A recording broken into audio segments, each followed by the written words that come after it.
নমস্কার বন্ধুরা, আমি বিশ্বজিৎ ঘোষ, বিজেপি কর্মী। বন্ধুরা, রাজ্যের বিরোধী দলনেতার পথসভায় এত লোক হয়।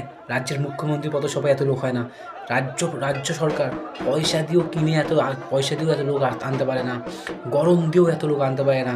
আর যেটা বিজেপি পার্টিকে ভালোবেসে সাধারণ মানুষটা যেভাবে পথে আসে, এতে স্পষ্ট বোঝা যাচ্ছে 2026-এ বিজেপি আসছে। আর যারা এখনও অবধি তৃণমূলে আছো, ভেবেছো বিজেপি সরকারে আসলে 26-এর পরে আসবে, তাদেরকে বলছি ভুল ভাবছো। সময় থাকতে যদি এখন আসো, সরকারের পরে যদি আসো, যখন চটি দিয়ে চড়ানো হবে, মাথায় রাখবে। তার জন্য বলবো আগে আসো। বিজেপি আসছে, 26-এ আসছে, কনফার্ম আসছে। লাখো লাখো যেসব ভোটাররা তৃণমূলকে জিতিয়ে রেখেছে, তারা এই 26-এ ভোট দিতে পারবে না।